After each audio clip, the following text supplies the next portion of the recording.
Jesús dijo: las palabras que yo os he hablado son espíritu y son vida. Juan 6:63.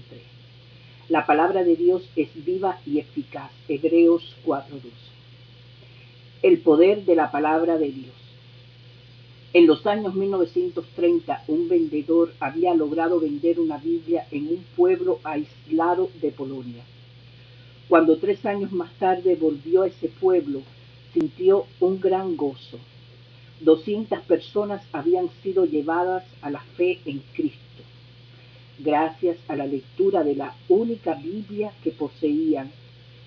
Como aquellos cristianos solo tenían a disposición un ejemplar de la Biblia, habían decidido dividir cuidadosamente el libro en varias partes para que circulasen entre los habitantes y así beneficiarse todos de la lectura.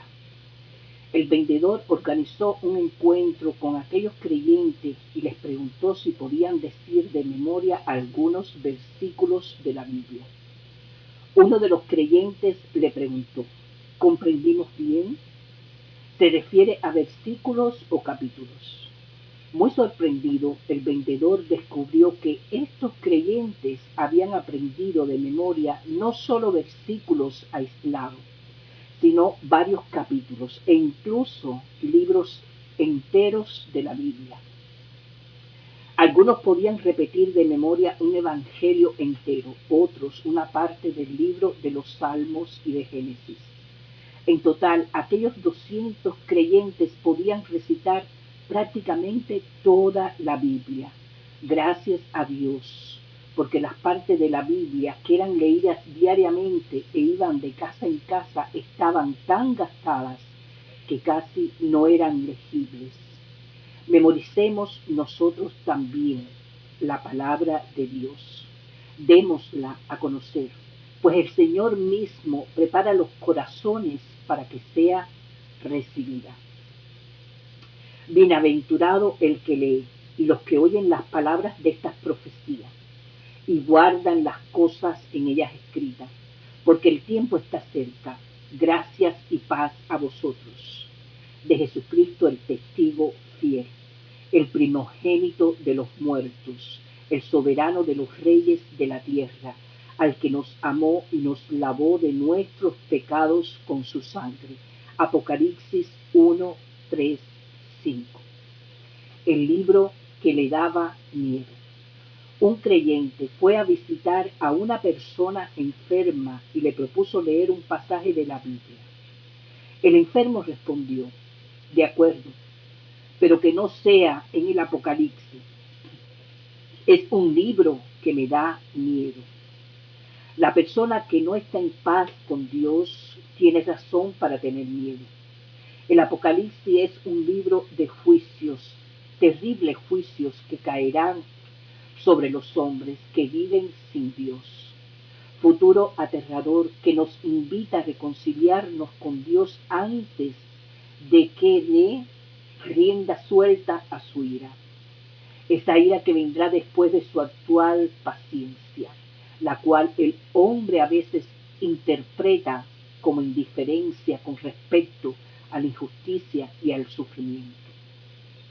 La hora está avanzada en el reloj del tiempo. En la época difícil en la que vivimos, Satanás seduce a los hombres y los arrastra a la perdición. Pero Dios, que conoce el futuro, recuerda sin cesar mediante su palabra que hoy es el día de salvación. Este libro le da miedo y por eso no lo lee. Su actitud no soluciona nada. El hecho de ignorar las advertencias nunca ha hecho desaparecer los peligros. Si Dios juzgara al mundo, sí, claro que Dios juzgará al mundo, pero primero lo amó. Hoy le ofrece su gracia. Abra, hermano, ese libro, abra los ojos. Escuche el último llamado de Jesús. Al principio del libro: he aquí, yo estoy a la puerta y llamo. Si alguno oye mi voz y abre la puerta, entraré a él y cenaré con él y Él conmigo. Apocalipsis 3:30. El Señor te dice, cantad con gozo a Dios, fortaleza nuestra. Salmo 81:1. El que hace misericordia con alegría. Romanos 12:8. Regocijaos en el Señor siempre. Otra vez digo, regocijaos. Filipenses 4:4. Vivir feliz. Recuerdo haber oído decir a un creyente mayor, un cristiano triste es un triste cristiano. Quisiera decir que la tristeza no es el estado normal de un hijo de Dios y puede ser un mal testimonio para los que lo rodean. Como cristiano tengo razones fundamentales para ser feliz. Sé que mis pecados fueron borrados para siempre, que Dios me adoptó como hijo suyo y que mi futuro eterno está asegurado en la gloria del cielo. Esto debería producir ciertos efectos en mi vida. La gente debería oírme cantar de gozo y verme servir gozoso a mi Dios y a mi prójimo. El apóstol Pablo es un ejemplo a seguir. Su vida, lejos de ser fácil, estuvo llena de pruebas y motivos de preocupaciones sin comparación con mi propia vida. Lea 2 Corintios 11, 23, 28. Pero su gozo interior no fue alterado y era sincero cuando decía que estaba entristecido, pero siempre gozoso. 2 Corintios 6, 10. Si mi gozo fluctúa según las circunstancias por las que paso, quizás sea porque no pienso lo suficiente en el amor de Jesús por mí. Ayer dejó el cielo para venir a salvarme y dio su vida para borrar mis pecados. Hoy se ocupa de mí al igual que un pastor cuida de sus ovejas y me prepara un lugar en la casa de su Padre. Mañana Él mismo vendrá a buscarme para llevarme con Él. ¿Qué más necesito para vivir feliz? No entristezcáis, porque el gozo del Señor es vuestra fuerza. Nehemías 8:10. Bienaventurado el que guarda las palabras de las profecías de este libro. He aquí, yo vengo pronto, y mi galardón conmigo, para recompensar a cada uno según su obra. Ciertamente vengo en breve. Amén. Sí, ven, Señor Jesús. Apocalipsis 22, 7, 12, 20. El lenguaje de las golondrinas. Una mañana del mes de octubre, cuando salían los primeros rayos del sol, cientos de golondrinas se reunieron para su larga migración al sur. Iban y venían piando enérgicamente. Era un día de fiesta para ellas. ¿Quién había dado la señal de salida? ¿Y de qué llamado misterioso se trataba? Pues solo ellas lo habían oído. Los demás pájaros continuaban sus idas y venidas habituales, pero las golondrinas habían oído la invitación al viaje hacia otros cielos. Un día, quizás muy cercano, sonará otro llamado. Es el de Jesucristo, quien vendrá a buscar a todos los que hayan creído en Él. Solo estos conocen su voz. Depositaron su confianza en Él. Jesús también los conoce. Incluso puede llamar a cada uno por su nombre. Los creyentes que hayan muerto también oirán su llamado y resucitarán.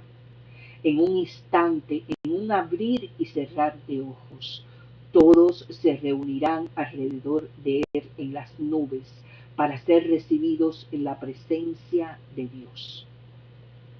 El mundo constatará su ausencia, podrá razonar, averiguar las causas y perderse en hipótesis, pero ya no podrá creer. El tiempo de la gracia habrá pasado. La primera venida de Jesús a la tierra fue anunciada con gran antelación por los profetas. Muchos fieles la esperaron y no la vieron. Pero un día en la ciudad de Belén se pudo ver a un niño, Jesús, acostado en un pesebre. De la misma manera, su segunda venida está claramente anunciada en la Biblia. Llegará el día en que se cumplirá igual que la primera. Jesús nos dice, ciertamente vengo en breve. Dios nuestro Salvador, el cual quiere que todos los hombres sean salvos y vengan al conocimiento de la verdad. 1 Timoteos 2, 3, 4. La gracia y la verdad vinieron por medio de Jesucristo. Juan 1, 17.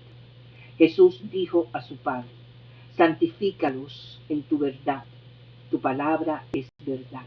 Juan 17, 17. El acceso a la verdad.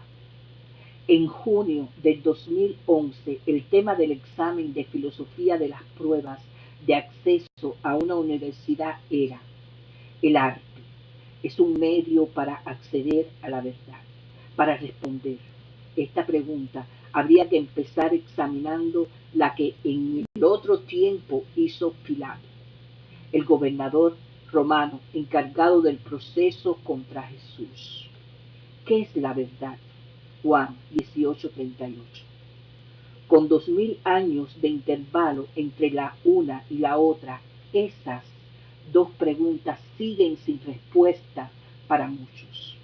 La conclusión dada por un alumno en su examen no da una respuesta más concreta. Al final, lo que nos revela el arte no es que no hay una única verdad, y lo que decimos ser verdad quizás no lo sea. Sin embargo, Dios, a quien la Biblia designa como el verdadero Dios y la vida eterna, 1 Juan 5:20, puso la verdad a nuestro alcance. Jesucristo vino a la tierra para decirnos, yo soy el camino y la verdad y la vida. Juan 14:6. Era la revelación exacta de Dios Padre. También nos dijo la verdad con respecto a nuestro estado moral. No he venido a llamar a justos, sino a pecadores. Mateos 9:13. Pero Jesús también dijo, el Hijo del Hombre tiene potestad en la tierra para perdonar pecados. Mateos 9:6. Pecamos todos los días. Todos necesitamos ser salvos del juicio y de la muerte.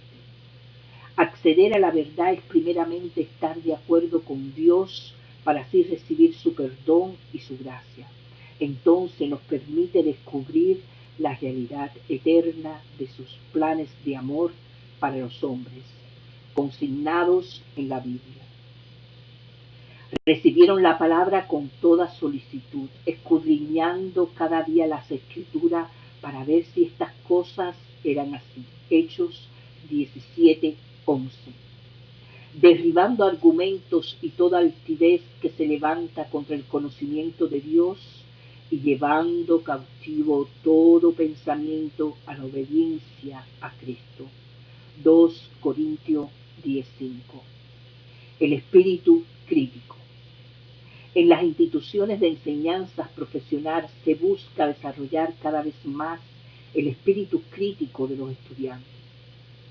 Comprendemos el interés de estas prácticas, dada la multiplicidad de canales de información, más o menos fiables. Es preciso ejercitarse para tener un juicio personal y poner orden en todo lo que oímos y lo que vemos o lo que leemos. Pero los cristianos deben ser conscientes de los límites del campo de aplicación de este espíritu crítico. La inteligencia nos permite discernir algo del poder de Dios en la creación en la que vivimos. Romanos 1:20. Pero solo mediante el Espíritu de Dios podemos acceder a su naturaleza, a su santidad, a su amor e incluso a lo que Él hace por nosotros.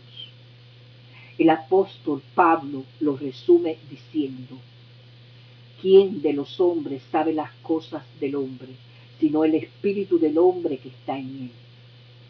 Así tampoco nadie conoció las cosas de Dios, sino el espíritu de Dios. 1 Corintios 2:11. Y también nos dice, hermanos, ya que el mundo no conoció a Dios mediante la sabiduría. Agradó a Dios salvar a los creyentes. 1 Corintios 1:21. En el ámbito, hermano, espiritual, la mejor manera de apreciar la rectitud de un pensamiento no consiste solo en aplicar nuestro espíritu crítico, sino sobre todo en someterlo a la luz de la Biblia, con la ayuda del Espíritu Santo. Confiemos del hecho de usar solo la razón, pues muy a menudo Satanás la emplea para desviarnos. Los caminos del hombre están ante los ojos del Señor. Prenderán al limpio y retenidos serán como las cuerdas de su pecado. Proverbios 5:21-22. Él te librará del lazo del cazador. Salmo 91:3. Atrapado. Capturar a un mono en la selva tropical parece ser un ejercicio relativamente fácil. El cazador vacía un coco y hace 3 agujeros en la cáscara, 2 para pasar una cuerda y otro suficientemente grande para que un mono pueda meter su mano. Luego basta con meter una fruta en el coco, fijar el coco a un árbol y esperar. Rápidamente un mono curioso introduce la mano en el coco y toma lo que encuentra en él, pero después no puede retirar su mano aferrada al botín, y en vez de soltar lo que tomó para poder salvarse, el mono se agota luchando sin ningún resultado. Hermano, está atrapado a merced del cazador. Se acabó la libertad, los grandes espacios del bosque. Si este mono no fue capturado para ser comido, es probable que se quede para siempre tras las rejas de una jaula en un parque zoológico. Hermanos, nosotros también corremos el riesgo de dejarnos atrapar fácilmente por la curiosidad. Solo una vez para ver, decimos, antes de dar el primer paso que puede llevarnos a una adicción devastadora: juegos de dinero, alcohol, droga, pornografía y prácticas ocultas. Querido lector, si estás atrapado en una de estas trampas, no se agote tratando de encontrar una solución por sí mismo. Clame a Dios, el Dios de salvación. Él responde a toda alma sincera que está dispuesta a entregarle su vida. Le ayudará a renunciar a lo que le esclaviza, lo liberará y le revelará la felicidad de vivir con él. Fuisteis rescatados de vuestra vana manera de vivir, no con cosas corruptibles como oro o plata, sino con la sangre preciosa de Jesús. 1 Pedro 1:18-19. Os daré corazón nuevo y pondré espíritu nuevo dentro de vosotros, y quitaré de vuestra carne el corazón de piedra, y os daré un corazón de carne. Ezequiel 36:26. Todo aquel que ama es nacido de Dios y conoce a Dios. 1 Juan 4:7. El culpable es nuestro corazón. Hermanos, un periodista describía un asesinato horrible y concluyó así su artículo: ¿hasta dónde tendrá que llegar la decadencia en lo inhumano para que al fin tomemos conciencia que es tiempo de ser lucidos sobre la realidad de nuestra sociedad, sobre la realidad de nuestra ceguera? Y si reconocemos esta decadencia, ¿cuál es su origen y en qué nos concierne? Nuestro corazón es el culpable. Jesucristo dice: del corazón salen los malos pensamientos, los homicidios, los adulterios, las fornicaciones, los hurtos, los falsos testimonios, las blasfemias. Mateos 15:19. Es cierto que hay mucha buena voluntad y esfuerzo digno de alabanza para tratar de frenar el desarrollo del mal y sus consecuencias. Nos alegra ver que estas actitudes exigen, pero no pensemos que hay posibilidad alguna para mejorar el pasado natural del corazón humano. La palabra de Dios declara: engañoso es el corazón más que todas las cosas y perverso. Jeremías 17:9. No es agradable oír esta constatación, pero cada uno de nosotros debe admitirla para su propio corazón. Entonces no hay solución. Si Dios, el Dios de amor, no deja a los hombres sin remedio, no nos propone esperar una mejoría de humanidad en general, pero ofrece a cada uno un corazón nuevo. En su palabra nos muestra que Él hizo lo necesario para ello, al enviar a su Hijo Jesucristo para liberarnos.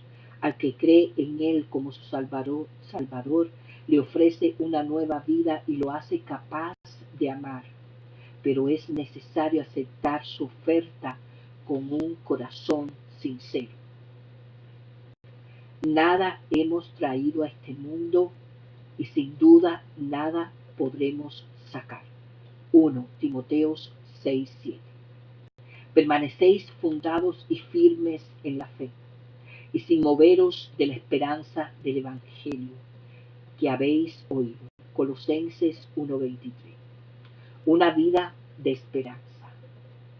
Como un viajero, el hombre va caminando, guiado por sus ambiciones o sus deseos, pero empujado inexorablemente por las agujas del tiempo, espera un futuro cada vez mejor y lucha por alcanzar sus objetivos de felicidad. Los jóvenes se impacientan por ser grandes para hacer su vida. Los adultos esperan la jubilación. Y las personas mayores hojean con nostalgia su agenda. Al hacer el balance, cuántas promesas olvidadas, amistades rotas, sonrisas borradas, cuántas desilusiones y tiempo perdido. Solo queda la certeza de un final sin retorno. No. Entonces hay una esperanza. Sí hay una buena noticia. Jesús vino para darnos vida abundante y eterna, para darnos una esperanza segura y firme. Por medio de Él los creyentes son reconciliados con Dios, quien se da a conocer como su Padre y les asegura un lugar en su propia casa. Si Jesús compró allí un lugar para nosotros a un precio muy alto, al costo de su propia vida, por eso puede afirmar categóricamente: la paz os dejo, mi paz os doy. Yo no os la doy como el mundo la da. No se turbe vuestro corazón, ni tenga miedo. Juan 14:27.